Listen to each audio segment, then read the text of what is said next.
Another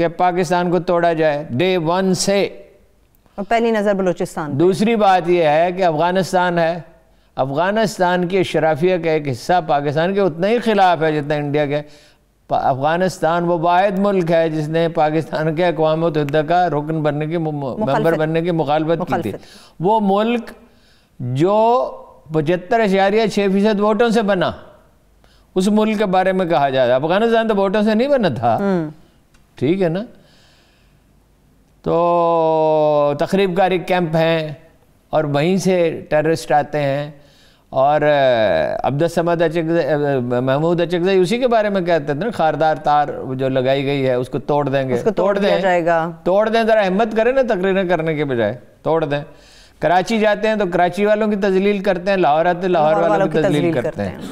اور وہ اس طرح بات کرتے ہیں جیسے وہ افغانستان کے شہری ہوں. پھر کچھ ہمارے عرب مہربان ہیں, دن گوادر گوارا نہیں ہے. تو بلوچستان میں بہت ہی یعنی یہ المناک واقعہ ہے, اور شرم آنی چاہیے ان لوگوں کو کہ یہ کس چیز کے لیے انہوں نے شہادت پیش کی ہے, کس کے لیے جانے دے رہے ہیں. وہ سیاچن میں, وزیرستان میں, بلوچستان میں, کراچی میں, کس چیز کے لیے انہوں نے شہادت پیش کی ہیں. آپ کے ہمارے سب کے ایک ہمارا جو ایٹیچیوڈ ہے وہ یہ ہے کہ نیشنل سیکورٹی کا ٹھیکہ ہم نے فوج کو دے دیا. اس میں فوج کی غلطیاں بھی ہیں. کس کی ہوتی ہے بھائی بات یہ ہے کہ پوری ملک کو قوم بچاتی ہے, قوم لڑتی ہے. میں اپوزیشن کے آج کے جو اجتماع تھا اس پہ سب سے بڑا افسوس یہ ہے کہ نہ آپ کو کشمیر یاد ہے, نہ آپ کو فلسطینی یاد ہے, نہ آپ کو پاکستان کی سلامتی یاد ہے. یعنی کشمیر ایک جیل خانہ ہے نا, اور فلسطین بھی شب و روز قتل عام ہو رہا ہے. وہ اپنے آپ کو رو رہے ہیں, میری ماں مر گئی. کس کی ماں فوت نہیں ہوئی دنیا میں؟ کون اس دنیا میں آیا ہمیشہ سے اندر مظلومیت کا لبادہ اوڑھ کے, اور کیا چاہتے کیا ہیں؟ کوئی زرعی اصلاحات, کوئی مزدور کی بہبود, کوئی انڈسٹریلائزیشن, ملک کی ترقی کا کوئی منصوبہ, سول سروس کو بہتر بنانے کا کوئی منصوبہ, FBR کی بہتری کا کوئی منصوبہ, پولیس, کوئی چیز, کوئی اصلاحات. اقتدار میں بھیک میں اقتدار دے دو.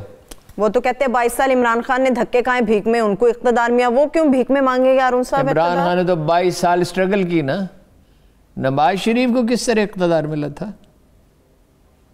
نواز شریف کو کس نے وزیر اور وزیر اعلیٰ بنایا تھا, اور کس نے وزیر اعظم بنایا تھا؟ اقتدار جیسے بھی ملا ہو, وہ کہتے 3 حکومتیں عوام کے لیے قربان کی. کیسے ملا تھا اقتدار نواز شریف کو؟ اس سوال کا جواب دیں. اسی راستے سے پھر ہو گیا تھا. اس کو تو 100% اس نے تو 22 سال اسٹرگل کی نا. اس پہ تو اعتراض یہ ہے کہ اسٹیبلشمنٹ کی حمایت حاصل ہے. اور بھٹو صاحب وزیر کیسے بنے تھے؟ سکندر مرزا نے بنایا, ان کی بیگم کے اور سکندر مرزا کی بیگم کے تعلقات ہیں. He had no political background, انہوں نے کوئی الیکشن نہیں جیتا تھا جب وہ وزیر بنائے گئے, ٹھیک ہے. اس کے بعد وہ سکندر مرزا کے نام ان کا ایک خط ہے مرحوم کا, بھٹو کا, کہ آپ قائد اعظم سے بڑے لیڈر ہیں. ایوب خان کو وہ ڈیڈی کہتے رہے, ایشیا کا ڈیگال کہتے رہے, صلاح الدین ایوبی کہتے رہے. انہیں تجویز پیش کی کہ 1 پارٹی رول ہونا چاہیے, ڈیپٹی کمشنر اس کا صدر ہو ضلع میں, اور ایس پی جو ہے, ایس ایس پی نہیں ہوتا تھا اس ضلع میں, ایس پی ہوتا تھا, وہ سیکٹری ہو. اور ملک کی جو صنعت تھی اس کو قوم آ کر برباد کر دیا, تباہ کر دیا. وہ ایک برٹش ڈپلومیٹ تھا, اس نے لکھا ہے, اگر آپ کہیں تو میں وقفے کے بعد پڑھ کے سنا دوں گا, میرے موبائل میں ہے. اس نے ارلی 60s میں یہ لکھا کہ اس میں وہ تمام خوبیاں ہیں بھٹو میں جو اقتدار کے لیے ضروری ہیں. اچھا, ذہانت ہے, پڑھا لکھا ہے, متحرک ہے, پاور کے مکینکس کو سمجھتا ہے, but he is born to be hanged. اس وقت کچھ سوچ نہیں سکتا تھا جو اس نے لکھ ڈالا. اور وہ جو لفظ اتنے سخت ہے میں انہیں دہرانے نہیں چاہتا, وہ جو ٹیلی گرام سے بھیجتے ہیں وہ چھپ گئی. ایک سخت الفاظ, اچھا وہ تو اپنا اس کی یہ بات درست ہے کہ جب وہ نکال دیے گئے, انہوں نے مستعفی نہیں ہوئے تھے, نکال دیا ایوب خان نے. پھر یہ بات صحیح ہے کہ پارٹی انہوں نے اپنے زور بازو سے بنائی, اس میں کوئی شبہ نہیں. میں نواز شریف نے تو زور بازو سے نہیں بنائی, وہ تو اسی راستے سے آئے جس پہ عمران خان پہ تنقید کر رہے ہیں یہ لوگ. وہ تو اپنے زور بازو سے ان کو تو پارٹی بنا کے دی گئی نا. جنرل حمید گل مرحوم نے اس پہ قوم سے معذرت کی 1 سے زیادہ دفعہ. اسلم بیگ نے اور جنرل اسلم بیگ نے اور جنرل حمید گل نے بٹھا دیا نا کرسی اقتدار پہ. اور یہ کمال ہے کہ بیٹھتے ہی پہلا کام یہ کیا کہ حمید گل صاحب کو اسلم بیگ صاحب کے خلاف ہو گیا, ان کے ہو گیا. ویسے تو ہر چیف آف آرمی اسٹاف مجھے آپ کا واقعہ یاد آتا ہے ارون صاحب, نواز شریف صاحب جب وہ پیسوں والا بریف کیس لے کے گئے تھے ظہور الہی صاحب کے پاس. ہاں, ظہور الہی کے پاس بریف کیس لے کے گیا کہ میرے والد صاحب نے بھیجا. چودھری ظہور الہی نے کہا کہ بھائی ان سے کہو ہم پیسے دیتے ہیں لیتے نہیں ہیں. ٹھیک ہے. اور تحریک استقلال سے جو مخالف تھی اسٹیبلشمنٹ کی, سیدھے چھلانگ لگا کے وزیر بن گئے. اور میں اس افسر کا نام نہیں لیتا, بہت مشہور آدمی ہے, شاعر بھی ہے. اس نے پوچھا کہ اس نے کہا میرا دل چاہا جب یہ کارڈ لے کے اندر داخل ہو رہے تھے کہ برخوردار تم کون ہو, اور یہ وزیر بن گئے اور ضیاء الحق کی سرپرستی میں اور جیلانی کی سرپرستی. یا تو آپ کہیں اور سے آئے ہوں. یہ ٹھیک ہے کہ اسٹیبلشمنٹ کی حمایت حاصل تھی عمران خان کو, اس میں کوئی شبہ نہیں, لیکن آپ نے تو سارے الیکشن دھاندلی سے جیتے, پٹواریوں کے ذریعے, تحصیلداروں کے ذریعے, اسکول ٹیچروں کے ذریعے برائب کر کے. آپ نے میڈیا کو برباد کر دیا برائب کر کے. یہ لفافہ جرنلزم کی اصطلاح کہاں سے آئی ہے؟ یہ شام کو نقد لفافہ لے کے جاتے تھے, اور کون تعین کرتا تھا کس نیوز ایڈیٹر کو اور کس کو کتنے پیسے دینے ہیں؟ حسین حقانی صاحب. ہارون صاحب آپ یہ ساری چیزیں ان کے اوپر نہ ڈالیں. محمود اچکزئی صاحب ساری چیزیں کسی اور پہ ڈال رہے ہیں. ذرا پروڈیوسر صاحب محمود اچکزئی صاحب کا کلپ سنائیں. اچکزئی صاحب سے پوچھ کے میں تجزیہ کیا کروں؟ نہیں میں آپ کو سنا دیتی ہوں کہ وہ کیا فرما رہے ہیں. جی پروڈیوسر صاحب. آج پاکستان کی تمام سیاسی پارٹیاں جنہیں اسٹیبلشمنٹ نے ایک دوسرے کے ساتھ دست و گریبان کیا تھا, تمام سیاسی پارٹیوں نے اپنے تجربے میں یہ سیکھا کہ جب تمام پاکستان کی اسٹیبلشمنٹ اور ادارے ایک دوسرے کے ساتھ پیٹی بندی رکھتے ہیں, ہم کیوں ایسا نہ کریں؟ ان کی پیٹی بندی وہ کہتے ہیں ہم بھی اکٹھے ہو گئے ہیں. یہ اکٹھے اس دن تک کے لیے ہیں, پی این اے کی طرح, ایم آر ڈی کی طرح, اس دن تک کے لیے اکٹھے ہیں جب تک عمران خان چلا نہیں جاتا. ان میں کیا چیز قدر مشترک ہے؟ کیا زرداری صاحب اور نواز شریف ایک ہیں؟ مولانا فضل الرحمان کیوں تشریف نہیں لے گئے لاڑکانہ؟ وہ ذاتی وجوہات تھیں. کیا ذاتی وجوہات تھیں؟ پیٹ خراب تھا, بخار تھا, کوئی مطلب کوئی صاحبزادے کی شادی تھی, کوئی خدا نخواستہ گھر میں کوئی سانحہ ہو گیا تھا. آپ مریم صاحبہ کی بات کو سچ ثابت کر رہے ہیں. وہ کہہ رہی ہیں کہ مولانا صاحب نہیں آئیں گے تو میں کس کو غلط ثابت کر رہا ہوں؟ آپ ان کو سچ ثابت کر رہے ہیں. وہ کہہ رہی تھی مولانا صاحب نہیں آئیں گے تو عمران خان صاحب بھی یہی کہیں گے دڑار پڑ گئی. سچی کیسے ہو گئی؟ نہیں میں نے تو سچی کہا ہی نہیں, میں نے کہا آپ سچ ثابت کر رہے ہیں ان کی بات کو. بات یہ ہے کہ وہ یہ مردان نہیں گئے بلاول, تو وہ وہاں نہیں گئے. یہ تو ان کا حال ہے. اور روز اگر کسی کے پاس تو ریکارڈ ہوگا ایجنسیوں کے پاس, ہمیں تو پتہ نہیں, لوگ ہم سے اسپیکولیشن کرنا نہیں چاہتے, روز ایک دوسرے کو تانا دانی کرتے ٹیلی فون پہ. وہ مولانا فضل الرحمان ان سے کہتے ہیں بھائی استعفے دو سندھ اسمبلی سے. 5 ارب روپے ماہوار کا منافع کوئی ترک کرتا ہے. کبھی کسی پٹواری نے استعفیٰ نہیں دیا اس ملک میں, کبھی کسی ایس ایچ او نے نہیں دیا. تو یہ بھی تو ذرا بڑی قسم کے پٹواری ہے نا. تو جیلیں بھرنے کی بات کیوں کر رہے ہیں؟ کون سی جیلیں ہیں اور کس نے بھرنی ہے؟ یہ زرداری صاحب فرما رہے ہیں کبھی کسی نے بھری ہے ان میں سے جیلیں. جیلیں 77 کی موومنٹ میں بھری گئی تھیں. اس کے علاوہ کبھی پاکستان میں جیلیں ختم نبوت کی تحریک میں بھری گئی تھیں 50s میں. یہ جیلیں بھریں گے زرداری صاحب. جو مطلب یہ ہے کہ ادھر ان سے بات کر رہے ہوتے ہیں, اگر کوئی 2 ٹیلی فون ہوتے, ایسا کوئی نظام ہوتا تو ایک ٹیلی فون پہ پنڈی بات کر رہے ہوتے, تو ایک پہ مولانا فضل الرحمان سے یا نواز شریف سے بات کر رہے ہوتے. کوئی طریقہ ایسا ہے نہیں, بلکہ اس کو سنا رہے ہوتے, اس کو سنا رہے. میں اس کا آئی وٹنس ہوں کہ جنرل مشرف کے زمانے میں جو میٹنگز ہوتی تھی اس کی روداد کس طرح خفیہ طور پہ دوسروں کو سنائی جاتی تھی, ایک سے دوسرے کو سنائی جاتی تھی. یہ ان کی دل جو ہیں وہ پھٹے ہوئے ہیں اور زبانیں ایک ہیں. دل الگ ہیں, زبان ایک ہے. یہ اہل کوفہ کی طرح ہیں. کوفہ کی کیا تعریف کی تھی امام نے, زین العابدین نے؟ کوفہ ایک شہر نہیں, ایک خاموش امت کا نام ہے. ہر وہ شہر، مجھے اتنی تکلیف کربلا میں نہیں پہنچی تھی جتنی اہل کوفہ کی خاموشی پر۔ کوفہ ایک شہر نہیں ہے، خاموش امت کا نام ہے۔ جہاں کہیں ظلم ہو اور لوگ خاموش رہیں وہ شہر کوفہ ہے اور اس کے رہنے والے کوفی ہیں۔ یہ اقتدار کے پیسے کے بھکاری، میں یہ نہیں کہتا عمران خان ٹھیک ہے، عمران خان کچھ بھی نہیں کر سکا، ناکردہ کار ہے، کچھ ڈیلیور نہیں کر سکا اور کوئی زیادہ امید نہیں ہے، لیکن یہ تو قومی سلامتی سے ہی بے نیاز ہیں۔ یعنی یہ اسفندیار ولی، محمود اچکزئی، محترمہ مریم نواز صاحبہ، جناب بلاول بھٹو، آصف علی زرداری، ان کو کشمیریوں پہ کبھی ان کا دل نہیں دکھتا، فلسطین پہ، اسرائیل کے خلاف کبھی بات نہیں کرتے۔ میں بات کروں گی ایک بریک کے بعد، ایک چھوٹی سی بریک سے واپس آ کے اسرائیل سے متعلق جو ہارون صاحب نے گفتگو کی ہے اس سے متعلق میں آگے بات پڑھاؤں گی، مگر اس کے ساتھ ساتھ سیاست میں پیپلز پارٹی کی حالیہ پوزیشن اور ان تمام سیاسی پارٹیوں میں جمہوریت کیوں ہے یا کیوں نہیں ہے، اس کے اوپر بات کروں گی، ہمارے ساتھ رہیے۔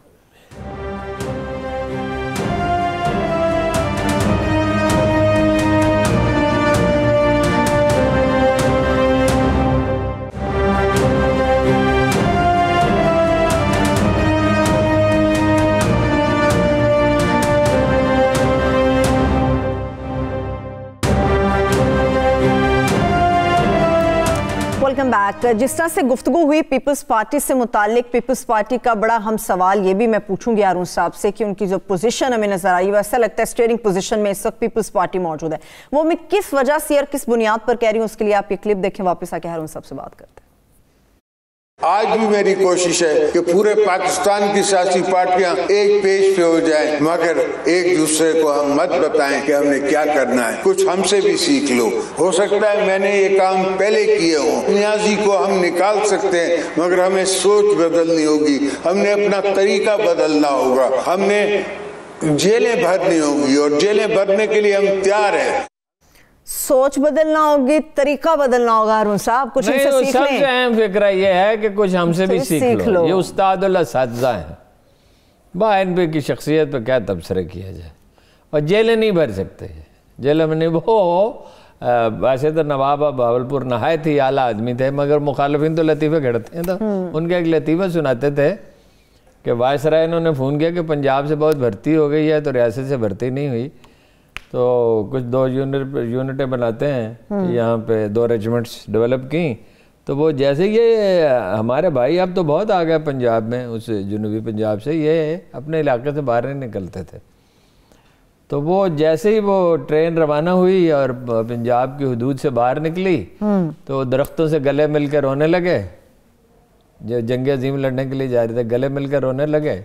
ویسے حکایت ہی ہے گھڑی ہوئی، وہ نواب تو بڑا باکمال آدمی تھا، تو بڑی خدمات ہیں اس کی پاکستان کے لیے، تو کہا جاتا ہے کہ اس نے وائسرائے کو ٹیلی فون کیا جس کا سرائکی ترجمہ یہ تھا، تو کو میں کہا یہ سارے بچے نہیں لڑ سکتے، یہ امن پسند لوگ ہیں، سارے بچے نہیں لڑ سکتے، یہ انہوں نے بچے نہیں لڑ سکتے، یہ جیلیں بھرنا آپ کہتے ہیں، یہ تو جلوس جو نکالتے ہیں، جو جلسے کرتے ہیں، تو پیسے دے کے بندے لاتے ہیں، دیکھیں نا، بے نظیر کی برسی پہ لوگ آ سکتے ہیں خود بخود، یہ بات قابل فہم ہے، یہ بات قابل فہم ہے، اس لیے کہ وہ بیچاری بے گناہ قتل کی گئی، اور اس کا غم میں اگر یہ سندھی مزاج بھی ہے، اس طرح کی چیزوں کو بھولتے نہیں، زیادہ ہے، ویسے تو سبھی میں ہوتا ہے، لیکن یہ کیا لوگ ہیں، اس کے قتل کی تفتیش ہی نہیں کی، وہ کیسے پرسو نہیں کیا ہے لوگ؟ نہیں، کبھی اس خاندان کا کوئی ایک آدمی، صاحبزادے، صاحبزادیاں، شوہر، کوئی بہن بھائی، کوئی چچا، تایا، ماموں، کبھی کسی پیشی پہ ایک آدمی نہیں گیا۔ کیوں؟ 5 سال، وہ پتھر دل لوگ ہیں، لوگ تو کہتے ہیں یہ شریک جرم تھے، قتل میں یہ ملوث ہیں، زرداری صاحب بینیفیشری ہیں، میں تو یہ بات نہیں کہتا اس لیے کہ اس کا ثبوت کوئی نہیں دیتا، اس لیے ہم یہ بات تو نہیں کہتے، نہیں کر سکتے، لیکن او بھائی تم کیسے لوگ ہو جس کو ریڑھی میں ڈال کے بھیک مانگ رہے ہو، یہ تو بتاؤ کہ اس کی تفتیش کیوں نہیں کرائی؟ 5 سال اس کو تو چھوڑ دیں، کراچی کے حادثے کی تفتیش نہیں کرائی، آئی جی نے کہا، اصرار کیا، نہیں کرائی، بھائی 100-150 آدمی مر گیا تھا، تفتیش نہیں کرانی چاہیے تھے، ہر ایک جان اقوام متحدہ سے وفد منگوایا اور اس کا فریم آف ریفرنس ایسے بنایا کہ وہ قتل کی تفتیش نہ ہو، ٹھیک، آپ کہتے ہیں ان کے بچے لڑ نہیں سکتے. جو لوگ بے نظیر جیسی پاپولر پولیٹیشین اور مطلب اس خاندان کی پہچان تو وہی تھی نا بھٹو صاحب کے بعد. کوئی شبہ نہیں ہے. اچھا، اس کی قتل کی تفتیش نہیں کرا سکتے، ان سے کسی بھلائی کی امید ہو سکتی ہے؟ اگر میرے خاندان کا ایک فرد قتل ہو جائے اور میں اپنی معمول کی زندگی گزارتا رہوں، یہ کہتے تھے تمسخر اڑاتے تھے بے نظیر کے ساتھیوں کا، یہ بے نظیر کی باقیات ہے. ناہید خان کے بارے میں یہ کہتے تھے. وہ تو کہہ رہے ہیں ہارون صاحب فردوس عاشق افغان صاحب صرف بے نظیر کے ساتھیوں میں سے صرف رحمان ملک کو انہوں نے قبول کیا، ناہید خان اور صاحبہ اس کی بھی وجہ یہ تھی کہ وہ اس کے بوٹوں کے زرداری صاحب کے بوٹوں کے تسمے بھی باندھتا تھا. لوگوں نے اپنی آنکھوں سے دیکھا. سابق وزیر داخلہ رحمان ملک صاحب، جناب والا. اب ان کے بارے میں بات، اور کون تسمے باندھ سکتا کوئی ملک میں ایسا اور میں نے آدمی کہا ہے؟ وہ وزیر داخلہ تھے. جی وزیر داخلہ تھے. وزیر داخلہ ہونے سے کوئی معزز نہیں ہو جاتا، یا بادشاہ ہونے سے کوئی معزز نہیں ہو جاتا. ٹھیک ہے، جو پرانے باقی ساتھی تھے محترمہ کے ساتھ کے ہارون صاحب، وہ کہاں گئے؟ جیسے ناہید صاحبہ کے بارے میں خبر آ رہی تھی، وہ تو لیاقت باغ گئی قرآن خوانی کرانے، باقی لوگ کہاں گئے؟ وہ تو ان کے تو سب ساتھیوں کو الگ کر دیا نا. خود آپ نے خاندان کے بھٹو خاندان کے باقی لوگوں کے ساتھ کیا کیا؟ جو اصل وارث تھے. نہیں، وہ تو خاندان کا حصہ ہے نا. اگر یہ بیٹے کے نام کے ساتھ بھٹو لگایا، بیٹیوں کے نام کے ساتھ بھٹو لگایا، تو بھٹوز کہاں ہیں؟ اصل بھٹوز کہاں ہیں؟ ہاں کہاں ہیں؟ چھپے پھرتے ہیں نا. خیر آگے چلیں. آپ نے کہا ہارون صاحب ان کے بچے نہیں لڑ سکتے. مریم صاحبہ علل اعلان کہتی ہیں کہ ہم نے وزیر اعظم عمران خان کو تگنی کا ناچ نچا دیا ہے. یہ باتیں کرنا اور ہوتا ہے، عوام کے سامنے کرتے ہیں. باتیں وہ شیخ محشر میں جب پہنچے تو مال نہ دارت، جس مال کے تاجر تھے وہی مال نہ دارت. باتیں کرنا، کون سی قربانیاں دی ہیں انہوں نے؟ یعنی مشرف کے دور میں نواب زادہ نصر اللہ خان نے جو کل جیل بھگتی ہوگی ملا کے 15 سال ہوگی، اور ایک لفظ نہیں کہتے تھے. میں حنیف رامے سے ملنے کے لیے گیا، شاہی قلعہ، انہوں نے شاہی قلعہ کبھی دیکھا ہی نہیں ہے. شاہی قلعہ کے تہ خانے میں رکھا جاتا تھا جہاں ہوا اور روشنی کو گزر ہی نہیں ہوتا تھا. ٹھیک ہے، میں نے ان سے پوچھا کیا بیتی، انہوں نے کہا چھوڑو جی. لوگ اپنی اذیت بیان کرنا پسند نہیں کرتے. ایئر مارشل اظہر خان 5 سال صرف ضیاء الحق کے دور میں نظر بند رہے، بات نہیں کرتے تھے. یہ انہوں نے کون سی جیل بھگتی ہے؟ کوکا کولا کے لیے تو یہ روتی تھی محترمہ. یہ جیلیں بھریں گے. اور جمہوریت، ان کو جمہوریت چاہیے. میں نہیں کہتا پی ٹی آئی میں بڑی جمہوریت ہے، پی ٹی آئی میں بھی مطلب لوٹے بھی بتیرے ہیں اور نامزد لوگ بھی ہیں اور دوستوں پہ سرپرستی بھی ہے اور بھی بہت کچھ ہے، اور نااہلوں کے لیے اعزازات ہیں اور مخلص ورکر جو ہیں ان کو چھوڑ دیا. لیکن کوئی جمہوریت نہیں. اس میں پیپلز پارٹی کے لوٹے بھی گئے، نون لیگ کے لوٹے بھی گئے، اس میں کاف لیگ کے لوٹے بھی گئے. لیکن یہ بتائیں ان کی پارٹی میں کیا جمہوریت ہے؟ جمہوریت کیوں نہیں ہے آپ یہ بتائیں. نہیں ہے. کیوں نہیں ہے؟ نہیں کیوں، مجھے کیا پتا ہے کیوں نہیں ہے. جمہوریت کے نام پہ آتے ہیں لوگ. جمہوریت سے او بھائی ماشاء اللہ کی گود میں پروان چڑھے. وراثتی سیاست ہے، اس کو کوئی بات دہرانے کی ضرورت ہے. مفتی محمود کا بیٹا جو ہے وہ پارٹی کا سربراہ ہوگا، باچا خان کا جو ہے بیٹا، پھر اس کا پوتا، پھر یہ ان کا جمہوریت سے کیا تعلق؟ یہ کب دنیا میں سیاسی پارٹیاں کیسے ہوتی ہیں؟ سیاسی پارٹیوں میں نچلی سطح تک الیکشن ہوتے ہیں. مثلا لاہور میں 8 حلقے، اس میں ڈیلیگیٹس ورکر منتخب کریں، باقاعدہ ورکر ہوتے ہیں، وہ ہوتے ہیں ممبر ہوتے ہیں. ممبر ڈیلیگیٹس منتخب کریں گے. مثلا لاہور کا حلقہ نمبر 1 ہے، اس میں 300 ڈیلیگیٹ ہیں. ٹھیک، زیادہ 250 ڈیلیگیٹ جس آدمی کی حمایت کریں گے اس کو ٹکٹ دیا جائے گا. یہاں تو نواز شریف صاحب ٹکٹ دیتے ہیں، یا عمران خان صاحب ٹکٹ دیتے ہیں، یا زرداری ٹکٹ دیتے ہیں. اور زرداری نے تو اعلانیہ کہا میں ٹکٹ دوں گا.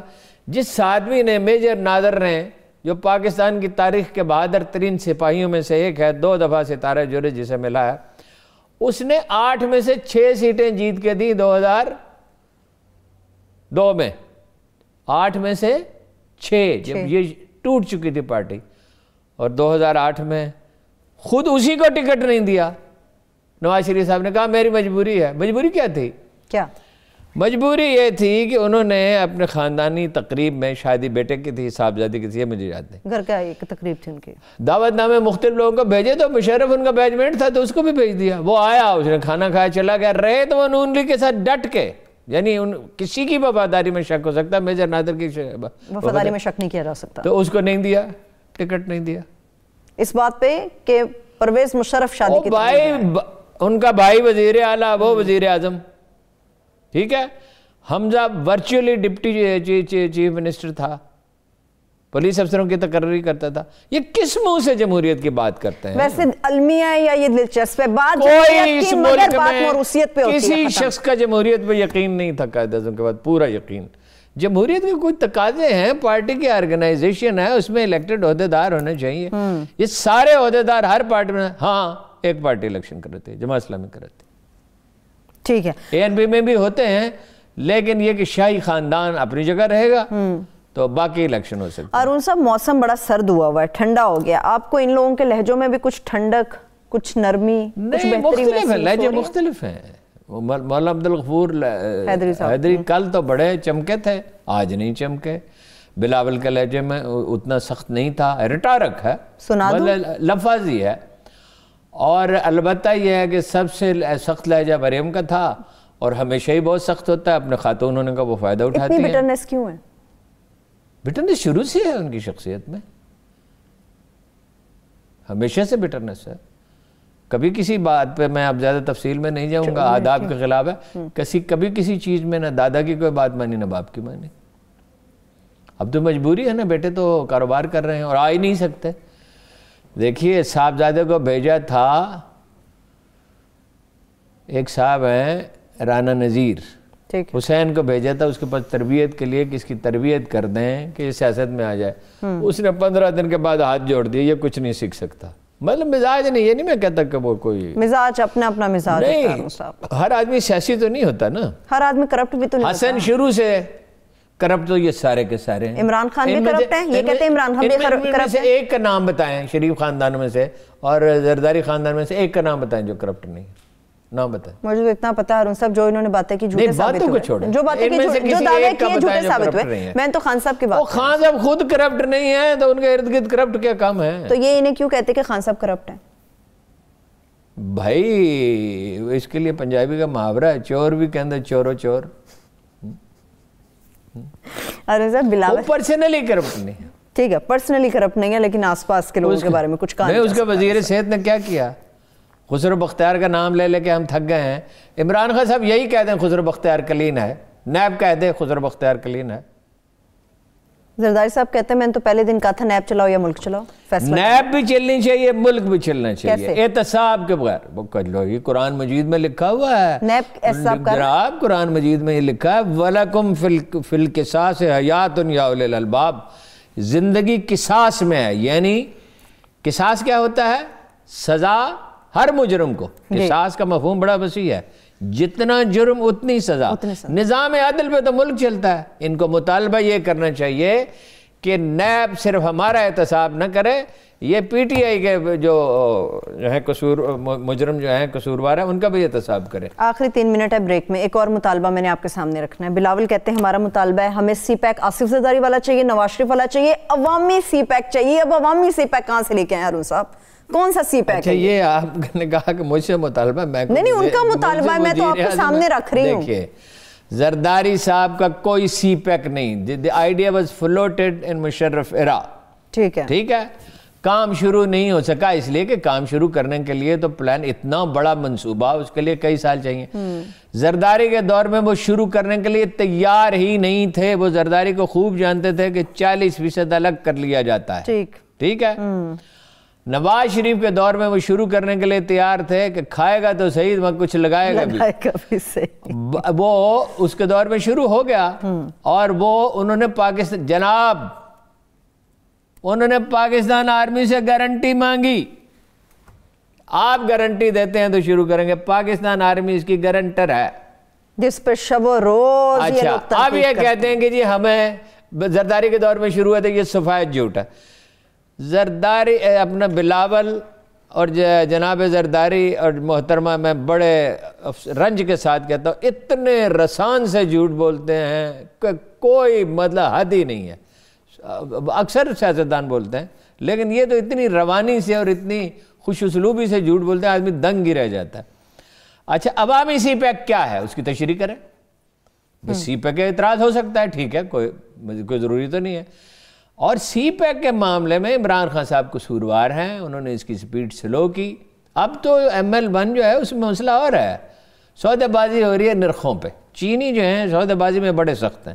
ان کی خوبیاں یہ ہیں کہ وہ آپ کے اندرونی معاملات میں مداخلت نہیں کرتے، ان کی اس پہ بھروسہ کیا جا سکتا ہے دوستی کی طرح، امریکہ جیسے نہیں ہے. لیکن کاروباری معاملات میں میکسیمم چینی کمپنیاں بینیفٹ کرنے کی کوشش کرتی ہیں. چینی کمپنیاں جو ہیں بدنام ہیں اس معاملے میں کہ وہ نہ اپنے ٹیکس گوشوارے صحیح دکھاتی ہیں، نہ اپنے بیلنس شیٹس آتی ہیں، نہ کچھ. وہ اس پہ سودے بازی ہو رہی ہے، سلو ہوا ہے. لیکن عوامی سی پیک کیا ہے وہ بتائیں نا، تشریح کریں نا، تشریح کریں، بتا دیں. اگر ان کے اعتراضات درست ہوں گے تو ان کو رائے عامہ کی تائید حاصل ہوگی، کم از کم فعال طبقات کی تو ہوگی. ٹھیک ہے، چلیے بریک کی طرف چلتے ہیں. ایک چھوٹی سی بریک کی طرف بڑھتے ہیں. بریک سے واپس آئیں گے تو چین کے بڑھتے ہوئے اثر و رسوخ جس کی وجہ سے بھارت شدید پریشان، اس کے اوپر میں تفصیل سے بات کروں گی. ہمارے ساتھ رہیے.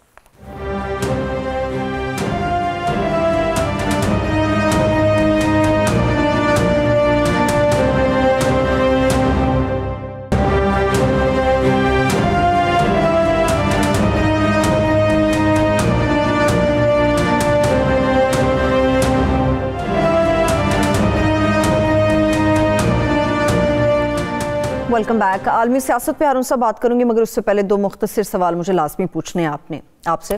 مریم صاحبہ کہتی ہیں کہ میں، بلاول اور دیگر رہنما چارٹر آف ڈیموکریسی کو لے کر آگے بڑھیں گے. چارٹر آف ڈیموکریسی نافذ ہونے کے، سائن ہونے کے بعد، اور اس کا بڑا غلغلہ تھا تو پنجاب حکومت برطرف کر دی گئی تھی، مسلم لیگ کی زرداری صاحب نے برطرف کر دی. ان لوگوں کے باتوں کا کوئی اعتبار نہیں. سنا بھی نہ جائے، سنا بھی نہ جائے ان کے باتوں کو؟ نہیں، بات سنی جائے، اس پہ غور کیا جائے، لیکن ان کے باتوں پہ اعتبار غور فکر کرنا لازمی ہے. ہو سکتا ہے آسکر وائلڈ نے، ویسے تو وہ تنزیہ فکرہ معاف کیجئے گا، برا نہ منائیے گا، کہ آسکر وائلڈ نے کہا تھا خواتین کا کیا پتہ ہے، ہو سکتا ہے سچ ہی بول رہی ہوں. میں ویسے ہارون صاحب اس پروگرام میں پورا سچ بولتی ہوں. نہیں، وہ تو میں غلط ہے فکرہ، لیکن میں تو اس کی تشبیہ دی ہے. چلیے ہارون صاحب، آپ نے پہلے کہہ دیا تھا برا نہ منائے گا، میں نہیں منا رہی. ہارون صاحب ہو سکتا ہے کوئی بات مریم سچی کبھی بول دے، ہو سکتا ہے کبھی بلاول سچی بول دے. پھر آپ وہ لندن والا کلپ اٹھوا دیں، سارے میڈیا سے ہٹوا دیں آپ وہ لندن والا کلپ، پھر کوئی مان لے گا کہ وہ سچ بول رہی ہوں گی.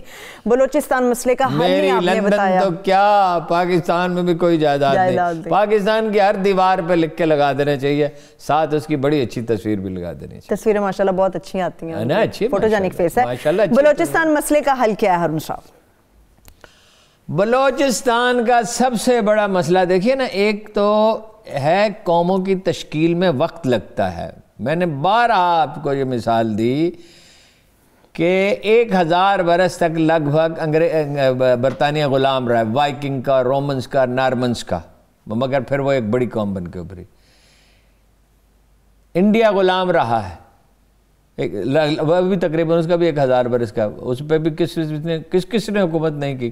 کوئی دنیا میں ایسا نہیں ہے جس نے، سکندر اعظم بھی آ گیا کچھ علاقے پہ قبضہ کر لیا. ایرانیوں نے حکومت کی اس علاقے پہ، غوریوں نے کی، لودھیوں نے کی، سوریوں نے کی، مغلوں نے کی، خاندان غلامہ نے کی. قوموں کی تشکیل میں وقت لگتا ہے. ایک تو یہ پروسیس ہے نا جو جاری ہے. دیکھیے سری لنکا میں تامل بغاوت کو اسپانسر کیا انڈیا نے، 30 سال لگے، دنیا بھر نے نکتہ چینی کی، لیکن جب اس بغاوت کو ختم کرنے میں کامیاب ہو گئے تو قومی دھارے کا حصہ ہے. یہاں بلوچستان میں ویسی صورتحال نہیں ہے. یہ نہیں ہے کہ بلوچ ہم سے ناراض ہیں، ویسیت مجموعی بلوچ سردار ناراض ہیں. جو اقتدار دیکھیں نا، سردار جو ہوتا ہے اس کی خاص نفسیات ہوتی ہے، وہ اقتدار میں حصہ مانگتا ہے. وہ بگٹی صاحب جو ہیں وہ گاڑیاں روک لیتے ہیں، 10 20 50 گاڑیاں غوا کر لیں، پیسے لے لیے تو چھوڑ دیا. اور وہ کہتے تھے ہماری گیس بھائی جو زیر زمین دولت ہے وہ اسٹیٹ کی ہوتی ہے. پاکستانی قانون یہی ہے. اچھا، اور انڈیا میں بھی یہی ہے. تو دوسرا یہ ہے کہ بھائی ہزاروں سال کی بے روزگاری اور پسماندگی ہے. جب مسلمانوں کا لشکر آیا بلوچستان کے ذریعے، راستے آیا تھا نا سندھ میں محمد بن قاسم کا، تو یہ کہا گیا تھا کہ اگر تعداد زیادہ ہوگی تو بھوک پیاس سے مر جائیں گے، وہ تھوڑی ہوگی تو مار دیے جائیں گے. اس لیے کہ وہ کوئی مسلمان تو نہیں تھے آباد یہاں پہ اس وقت، مسلمان تو بعد میں آئے. بلوچ جو ہیں ان کی عظیم اکثریت ایرانی ہے، ایران سے مائگریٹ کر کے آئی. اور باقی بھی جو پشتون ہیں وہ افغانستان سے مائیگریٹ کر کے آئے. سب سے بڑا مسئلہ ہے بے روزگاری. خان افقلات نے کہا, ضیاء الحق نے پوچھا کہ کیا مسئلہ کا حل ہے, اس نے کہا مجھے 5000 نوکریاں چاہیے. ضیاء الحق کا دور سب سے زیادہ پرامن دور تھا. 4 بغاوتیں ہوئی ہیں, ٹھیک ہے, زیادتیاں بھی ہوئی. آپ دیکھیں جنرل کیانی نے اس کا حل نکالنے کی کوشش کی. 10,000 آدمی منیمم, میرا خیال اب تعداد بڑھ گئی ہوگی, شاید 15-20 ہزار ہوگی, وہاں سے فوج میں بھرتی کی. ایک آدمی جب فوج میں بھرتی ہو جاتا ہے نا, ایک تو اس کی تعلیم ہو جاتی ہے, پہلے تعلیم ہوتی ہے میٹرک پر, نرمی کی, قد میں نرمی کی. دیکھو غریب مفلوق الحال خاندانوں سے آئے, بعض کے قد چھوٹے تھے, بعض کے سینے, but they were excellent soldiers. میں نے اس کو پرسو کرتا رہا, دیکھتا رہا. اتنی بلبلہ انگیز پہلی پاسنگ آؤٹ پریڈ تھی کہ میں سٹیج پہ نہیں بیٹھ سکا. بہت سارے جرنلسٹ تھے اور میں اٹھ کے چلا گیا اس کو دیکھنے کے لیے, اتنی شاندار تھی. اور سندھی بھی بہت اچھے سولجر ہیں, شروع میں ڈسپلن قبول کرنے میں دقت ہوتی. فوج نے کچھ ادارے بنائے ہیں. فوج کے پاس ان چیزوں کے لیے بجٹ تو نہیں ہے نا. یہ ہمارے لیڈر نواز شریف سمیت, یہ عمران خان کچھ زیادہ گئے ہیں, نواز شریف سمیت, زرداری سمیت, اس طرح جاتے تھے جیسے ولیمے پہ جا رہے ہیں. ایک رات کوئٹہ میں ٹھہرے. بلوچستان بہت بڑا ہے, اٹ از 43% آف پاکستان رقبے میں, تو وہاں کسی نے درسری کی نہیں ہے. بھائی بلوچ کہاں روزگار کے لیے جاتے ہیں؟ بلوچستان میں اتنے بلوچ نہیں ہیں جتنے پنجاب میں, جتنے پنجاب کے اندر موجود, جتنے سندھ میں ہیں, جتنے صرف کراچی میں. بھائی ان کے لیے وہاں کوئی بندوبست کرو. دیکھو نا, چمالانگ کی کوئلے کی کانوں پہ 74,000 جابز کریٹ ہو گئے. مشکل یہ ہے کہ بلوچ اس طرح کا کام پسند نہیں کرتے. زیر زمین جو جاب ہے, قوموں کا مزاج ہوتا ہے نا, اس میں زیادہ تر کوئی سبات کے لوگ چلے گئے, کوئی پشتون چلے گئے. لیکن $75 بلین بڑا فرق پڑا. وہاں بھائی پتھر ہے, اتنا قیمتی پتھر ہے. بھائی اٹلی اپنا پتھر بیچ کے اربوں ڈالر کما رہا ہے, آپ نہیں کر سکتے. کیسا پتھر ہے؟ دودھ کی طرح سفید, میرا خیال ہے دودھ سے زیادہ سفید. میں نے دیکھا, پہاڑوں کے پہاڑ ہیں. لوہا ہے, کہاں زیر زمین نہیں, اوپر پہاڑ کے اوپر. سونا ہے, تانبا ہے. بھائی کام کریں, مگر کام تو امن سے مشروع ہے نا.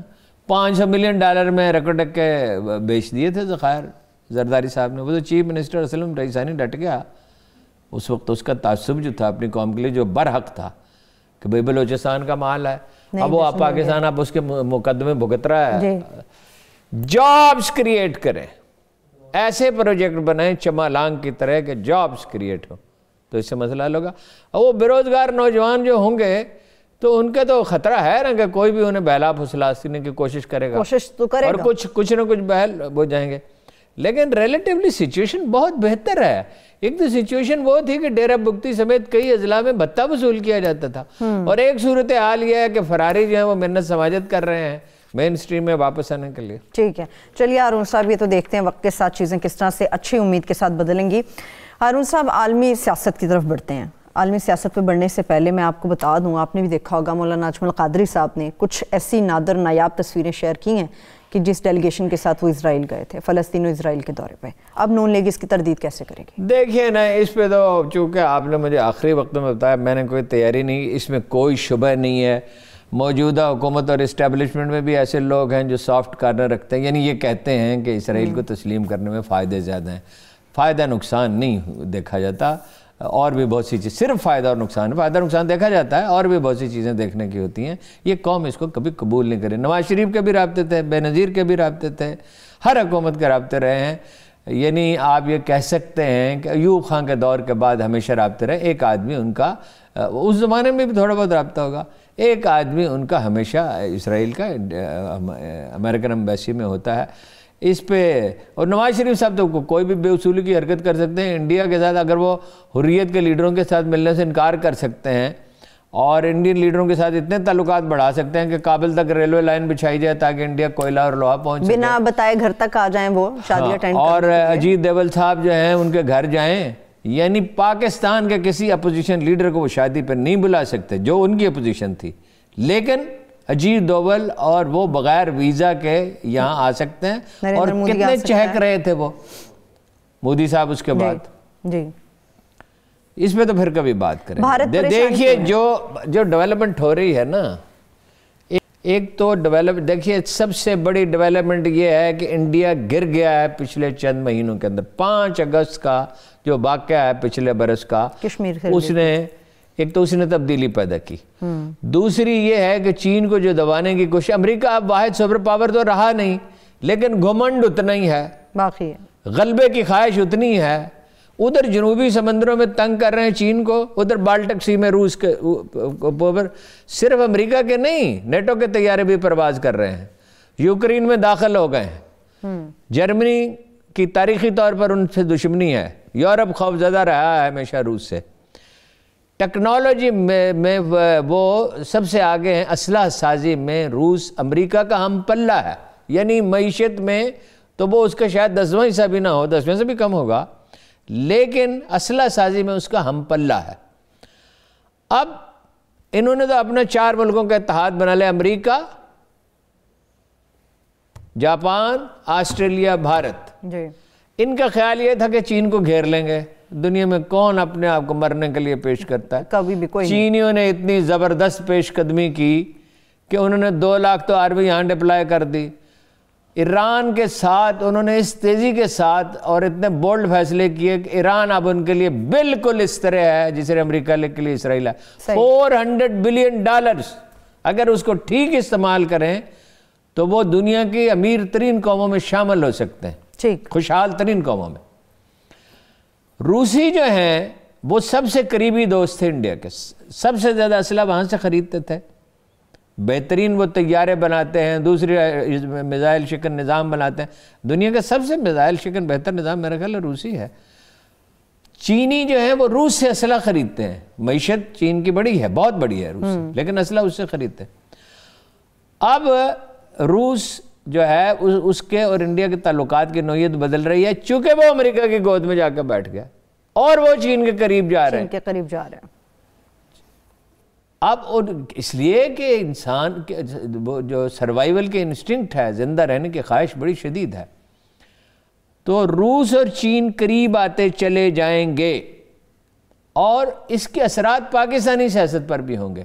دیکھیے نا, ہمارے ساتھ انہوں نے جنگی مشقیں کی مل کے, روسیوں نے, رشیا نے, کہ کتنی, یعنی ایک زمانے میں کتنی دشمنی تھی اور مخاصمت تھی, اور ان کے ساتھ سربراہی کانفرنس کل میں نے آپ کو بتایا تھا منسوخ کر دی گئی تھی. دنیا بدل رہی ہے, نئے بلاک بن رہے ہیں, میڈل ایسٹ امریکہ کے ساتھ چلا گیا, اسرائیل کے ساتھ چلا گیا, کمزور قومیں تھیں چلی گئیں, بے وقار آزادی, پتہ نہیں کیا کمزور قومیں, سر پہ تاج آزادی, بیڑیاں ہیں پاؤں میں. تو ہم پہ بھی اس کے کافی گہرے اثرات ہوں گے, اور ہم اگر ٹیکٹفلی چلیں. دیکھیے افغانستان جو ہے وہ اس وقت اڈا بنا ہوا ہے جب تک اشرف غنی ہے پاکستان کے خلاف تخریب کاری کا. اب ہم یہ نہیں کر سکتے کہ ان 66 کیمپوں پہ بمباری کریں, یہ نہیں کر سکتے, اس لیے کہ وہ ہمارے بھائی ہیں. افغان عوام جو ہیں ان کا تو کوئی قصور نہیں ہے نا, وہ چھوٹی سے بہت ٹیکٹفلی وہاں سے انڈیا کو نکالنا ہوگا, انڈیا نکل جائے گا وہاں سے. مطلب یہ ہے کہ افغان مسلمان جو ہے وہ بھارت کو کیسے ترجیح دے سکتے ہیں ہم پہ. اس کو حکمت کے ساتھ آگے بڑھتے چلے جائیں. حکمت سے مجھے حکمت یاد آیا, اس کا بھی ایک رول ہو سکتا ہے. تو فائنلی جس طرح ایران سے نکل گیا, افغانستان سے بھی نکل جائے گا. ٹھیک ہے. اور ان سب آخری 1 منٹ ہے, کل میئر اسلام آباد کا الیکشن ہونے جا رہا ہے. میں چاہ رہی ہوں ذرا کرسپی صاحب اس کے اوپر تجزیہ دیتے ہیں. وہ کچھ بھی نہیں ہے الیکشن, وہ تو 15 فروری کو اس کا ٹینیور ختم ہو جائے گا. صاحب تھے, ان کا کیا نام تھا؟ انصر عزیز صاحب, وہ جو پہلے میئر تھے, شیخ انصر عزیز. شیخ انصر, وہ تو اس لیے میئر بنایا گیا نا کہ انہوں نے, ایک تو کہا جاتا ہے کہ اپنا کیپٹن صفدر کو ایک مکان بنا کے دیا تھا, اور مری میں جو ان کے محلات ہیں ان کی دیکھ بھال کرتے تھے, گرر ہاؤس بھی اور تزئین و آرائش بھی وغیرہ وغیرہ. اور جب میئر جو ہے وہ مخالف پڑا, ابھی نون لیگ کا آدمی جیتنے کا امکان ہے, ان کے 49 ہیں کونسلر, اس لیے کہ ان کے دور میں الیکشن ہوئے تھے نا. پی ٹی آئی کے 24 ہیں, ایک 2-3-4 جو انڈیپینڈنٹ تھے وہ بھی پی ٹی آئی کے ساتھ شامل ہو گئے. اب 49 کہاں 24, اور پی ٹی آئی کی حکومت انٹرسٹڈ نہیں ہے. اور میئر کا رول اگر وہ نون لیگ کو خاص نہیں ہوگا, اس لیے ہو تو سکتا ہے, اس لیے ایسی جمہوریت کہاں, پی ٹی آئی والے بھی اتنے فراخ دل کہاں ہیں کہ وہ اپنا اس کو پورا کام کرنے دے, رول تو اس کا بڑا ہو سکتا ہے. لیکن یہ اس کا ایک نفسیاتی، جس طرح گلگت بلتستان کے الیکشن سے فائدہ پہنچا ہے عمران خان کو، اور کشمیر کے الیکشن سے پہنچ سکتا ہے، اور ان کے جلسے فلاپ ہونے سے پہنچا، ان کو وقتی طور پہ نفسیاتی تسکین ہوگی۔ اس دن ممکن ہے مریم یہ کہیں کہ ہم نے صلاح الدین ایوبی سے زیادہ بڑی کامیابی حاصل کی۔ اس کے ساتھ ہی میں کلوزنگ کی طرف بڑھی ہوں۔ بہت شکریہ ارون صاحب، مجھے اجازت دیجیے، تمام دیکھنے والوں کو شکریہ، اللہ حافظ۔